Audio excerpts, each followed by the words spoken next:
पुणे नाशिक महामार्गावर कांदा उत्पादक शेतकऱ्यांसाठी महाविकास आघाडीने क्रांती महामोर्चा काढला। मंचरमधील मोर्चामध्ये खासदार निलेश लंके आणि आमदार रोहित पवार यांनी सुद्धा कांदा रस्त्यावर फेकत निषेध व्यक्त केला आहे।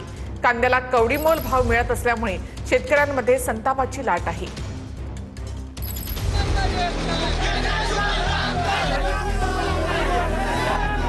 पुणे नाशिक महामार्गावर कांदा उत्पादक शेतकऱ्यांसाठी मवियानं क्रांती महामोर्चा काढला।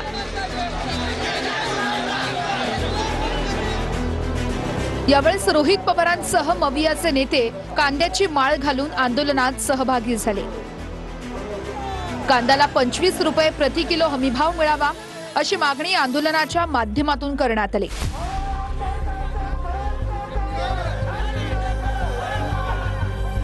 कांद्याला कवडीमोल भाव मिळत असल्यानं शेतकऱ्यांमध्ये संतापाची लाट आहे। मनसरमधील मोर्चात खासदार निलेश लंके आणि आमदार रोहित पवार यांनी कांदा रस्त्यावर फेकत निषेध व्यक्त केलाय।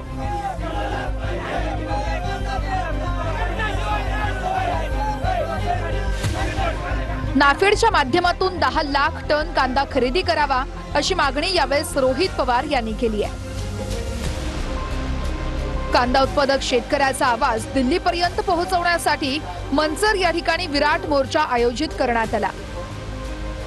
शेतकऱ्यांच्या मागण्यांसाठी आमदार रोहित पवार, प्रदेश अध्यक्ष शशिकांत शिंदे, खासदार निलेश लंके, बापू पठारे यांनी रास्ता रोको केला।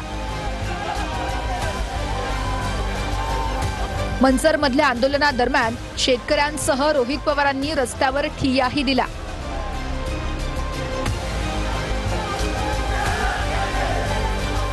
कांदा उत्पादक शेतकऱ्यांच्या या आंदोलनादरम्यान रोहित पवार आणि काँग्रेस प्रदेश अध्यक्ष हर्षवर्धन सपकाळ यांना पोलिसांनी ताब्यात घेतलं होतं।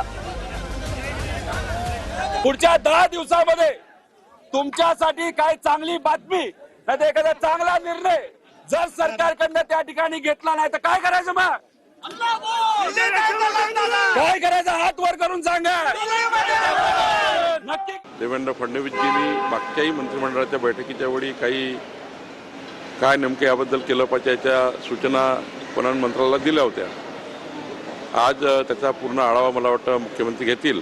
निश्चितपणे कांदा उत्पादक शेतकऱ्याला न्याय मिळेल ही भावना आमची आहे। आपले मुख्यमंत्री, दोन्ही उपमुख्यमंत्री, अनेक मान्यवर तिथे गेले होते आणि त्यामध्ये एक चांगला निर्णय केंद्र सरकारने केला आहे। त्या अनुषंगाने आता केंद्र आणि राज्य सरकार जे काही अडचण येत असतील त्याच्यासाठी अनुकूल राहील।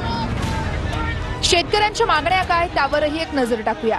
कांद्याला 25 रुपये प्रति किलो हमीभाव मिळावा।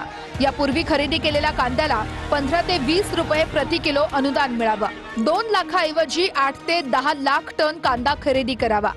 खरेदी केलेल्या कांद्याची देशांतर्गत विक्री न करता निर्यात करावी। आंदोलनाच्या वेळेस मनोगत व्यक्त करत असताना एका युवा शेतकऱ्यानं विष प्राशन करण्याचा प्रयत्न केला होता।